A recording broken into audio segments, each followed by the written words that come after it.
BJP senior నేత లక్ష్మణ్ మీడియాతో మాట్లాడుతున్నారు. లైవ్లో చూద్దాం.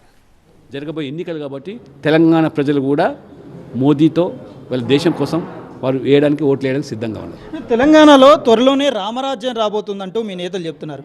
ఎట్లా అంటే ప్రభుత్వం వస్తుందా, లేకపోతే ఈ ఎంపీ ఎలక్షన్లో టార్గెట్ పెట్టుకున్న సీట్లన్నీ గెలుస్తారా, కేంద్రం నుంచి వచ్చే నిధుల ద్వారా తెలంగాణను రామరాజ్యం చేయబోతున్నారా, ఏం చెప్పబోతున్నారు ప్రజలకు? జరగబోయే పార్లమెంట్ ఎన్నికల్లో పెద్ద సంఖ్యలో ఎంపీలను గెలిపించుకొని ప్రజలు కూడా ఇవాళ భావిస్తూ ఉన్నారు.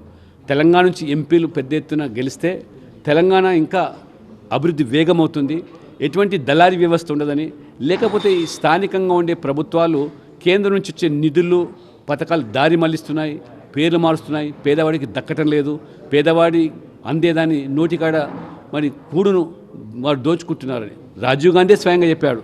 నేను ఢిల్లీ నుంచి 100 రూపాయలు పంపిస్తే 15 రూపాయలు పేదవాడికి అందుతుంది, 85 రూపాయలు దళారును కాజేస్తున్నారు. కానీ వాళ్ళ మోదీ ప్రభుత్వం ఢిల్లీ నుంచి 31 లక్షల కోట్ల రూపాయలు 10 సంవత్సరాల్లో పేదల కోసం పంపిస్తే ఒక్క రూపాయి కూడా కోత లేకుండా, కమిషన్ లేకుండా వారి బ్యాంక్ ఖాతాలో చేరినాయి.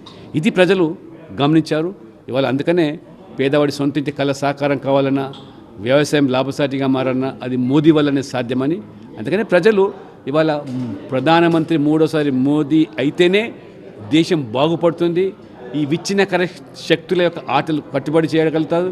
అంతేకాకుండా ఈ యొక్క ఇంకా బానిస మనస్తత్వంతో, ఆ యొక్క రజాకార్ల బానిసత్వంతో ఉన్నటువంటి ఈ రాష్ట్రంలో కానీ, ఇంకా లేకపోతే ఆంగ్లేయుల పాలన కొనసాగిన బానిసత్వాన్ని, ఆ భావజాలాన్ని తుడిచివేయాలన్నా అది మోదీ గారికే సాధ్యమని తెలంగాణ ప్రజలు భావిస్తున్నారు. కాబట్టి కొమరం భీం లాంటి వాళ్ళు చేసిన త్యాగాలు, ఇవాళ కొమరం భీం కానీ, చాకలి ఐలమ్మ కానీ, దొడ్డి కొమరయ్య కానివ్వండి, లేదా వీళ్ళందరూ చేసే త్యాగాలు, వీరు ఆ త్యాగాల పునాదుల మీద వీరు అనుభవిస్తున్నారు. కానీ వాళ్ళకి ఏమాత్రం కూడా ఖ్యాతి. వాళ్ళు మీరు చెప్పినట్టుగా రాహుల్ గాంధీ కొత్త పల్లవి ఓబీసీ, అసలు ఓబీసీలను పూర్తిగా దగా చేసింది, మోసం చేసిందంటే మొట్టమొదటి పార్టీ కాంగ్రెస్ పార్టీ. నెహ్రూ నుంచి మొదలుకుంటే రాజీవ్ గాంధీ వరకు. నెహ్రూ జమానాలో కూడా బీసీల యొక్క ప్రయోజనాల కోసం కాకా కలేకర్ కమిషన్ వేస్తే ఆ కమిషన్ సిఫార్సులు కనీసం పార్లమెంట్ చర్చ చేయకుండా బుట్టదాఖలు చేశారు. మండల్ కమిషన్ సిఫార్సులను రాజీవ్ గాంధీ విభేదించారు. ఆ రకంగా కుల ఆధారికంగా రిజర్వేషన్ కొనసాగడానికి వీల్లేదని బాహటంగా చెప్పారు. నెహ్రూ గారు వాళ్ళ మొత్తం దేశంలో ముఖ్యమంత్రికి ఉత్తరాలు రాశారు. కుల ఆధారిత రిజర్వేషన్లు ఎస్సీ ఎస్టీ బీసీల పేరు మీద జరగడానికి వీల్లేదు, ఆ రకంగా జరిగి ఉన్నట్టయితే ఈ దేశం కులాల పేరు మీద విడిపోతుందని చెప్పినటువంటి చరిత్ర కాంగ్రెస్ పార్టీ. కాబట్టి మీకు నైతిక హక్కు బీసీ గురించి. ఇవాళ రేవంత్ రెడ్డి కులగణన గురించి మాట్లాడుతున్నాడు. మీ కర్ణాటక ప్రభుత్వం కులగణన చేసి 100 కోట్లు ఖర్చు పెట్టి ఎందుకు బహిర్గతం చేయలేదు? 1931 నుంచి 70 సంవత్సరాలు ఒక్కరోజు కూడా మీరు దేశంలో 60 సంవత్సరాలు పాలించే కాంగ్రెస్ పార్టీ ఎందుకు మీరు కులగణన చేయలేదు?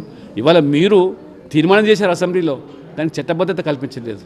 34% స్థానిక సంస్థలు బీసీలకు రిజర్వేషన్లు ఉంటే మీరు దాన్ని కుదించి 22% చేసిన వాళ్ళు మీరు ఇవాళ 42% చేస్తామంటే ఎవరిని మోసం చేస్తున్నారు? అమాయకులు కాదు మోసపోవడానికి. ఎస్సీలైనా, ఎస్టీలైనా, బీసీలైనా, మహిళలైనా, ఆర్థికంగా వెనుకబడ్డ అగ్రవర్ణాలు కూడా వాళ్ళకు రిజర్వేషన్లు కల్పించింది మోదీ ప్రభుత్వం. 10% అగ్రవర్ణాలు కూడా పేదలు ఉన్నారు, వాళ్ళని కూడా వాళ్ళకు ఆర్థిక స్థితిగతులను పరిగణన తీసుకుని రిజర్వేషన్ ఇచ్చింది మోదీ గారు. కాబట్టి ఈ అన్ని విషయాలు కూడా మేము విస్తారంగా విజయ సంకల్ప యాత్ర ప్రస్తావిస్తాం, ప్రజలను చైతన్యం చేస్తాం. వాళ్ళ ఓటు వృధా కాకుండా పొరపాటును బీఆర్ఎస్కు ఓటేస్తే అది మురికిలో వేసినట్టుగా అవుతుంది. కాబట్టి బీఆర్ఎస్కు మరి అది ముగిసిన అధ్యాయం, అది చరిత్ర కాలగర్భంలో కలిసిపోయిన పార్టీ, బతికి బట్టకట్టే పరిస్థితి లేదు. అందుకనే దిక్కుతోచని పరిస్థితిలో బీజేపీతో జత కట్టడానికి చేసే మీరు కుట్టిన యత్నాలు అవి చెల్లవు అని తేలిపోయింది. కాబట్టే మీరు కుప్పిగంతులు వేస్తున్నారు. తెలంగాణ భారతీయ జనతా పార్టీ స్వతహాగానే భవిష్యత్తులో అధికారంలో రావడానికి, ఇది మార్గం సుగమం చేయడానికే ఈ పార్లమెంట్ ఎన్నికల్లో పెద్ద సంఖ్యలో